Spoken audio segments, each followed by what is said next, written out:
Rollback netcode coming to Dragon Ball Fighterz? Sounds too good to be true, but that's what a lot of people are speculating based on the new Bandai Namco Esports Twitter account. You see, Bandai Namco Esports went ahead and tweeted out that they're experiencing some unforeseen delays in the preparation of the online tournament that was supposed to be announced in June. What delays could they possibly be seeing? Like what could possibly be happening? The only thing it can really logically be, at least in a lot of people's minds, is that they know they don't have the online infrastructure to hold a tournament. As a result, they may as well not even have the tournament because there's just no way to do it on the delay-based netcode, especially with money on the line. So seeing as this whole entire thing going on in the world right now has put everybody at home, that was a little unforeseen. People didn't expect that to happen, and this almost forces Bandai's hand to create a rollback netcode. Once again, that's what a lot of people are feeling, that's what a lot of people are thinking. Of course, there's nothing confirmed at the moment, but man, it'd be so good if that comes to the game. So to make a long story short, for anybody who's confused about delay versus rollback, just know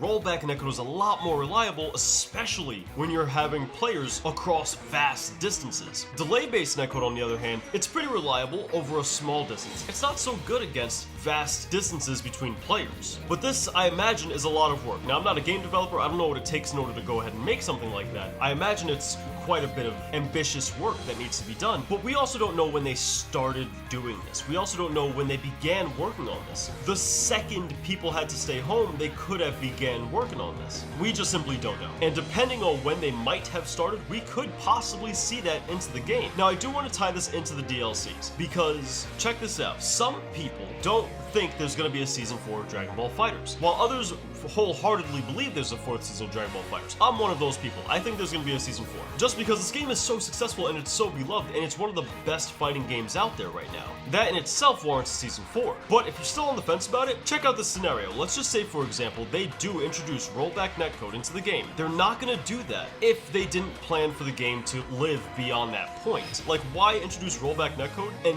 then just stop at Season 3? That makes no sense. That's a waste of time, resource, and money. So I think if they do introduce rollback netcode, that would solidify the Season 4 being a thing. I also want to take a look at the release dates of some of the DLC characters, right? Because Kefla came out around February 25th, if I remember correctly, and UI Goku came out May 22nd. Now, if we stay on that same time frame, we should be seeing some news about the newest DLC character surfacing soon. I don't know when they intend to go ahead and announce the tournament, but I imagine they're probably trying to line those two events up. They're probably trying to line the release of this new DLC character as well as the tournament in order to be somewhere around the same ballpark. That way they can promote the newest DLC character a little bit more. At this moment, nobody knows if that'll be possible because obviously we have a delay here that was unforeseen, as they put it, and there's no certainty with their situation. But if the current release window of these DLC characters remains the way it's been, then we should be seeing some news about the newest DLC character sometime in August, and hopefully releasing sometime in August. So let me know your guys' thoughts on the topic in the comments down below. I'd love to start a conversation about this, and check it out. If you're new here,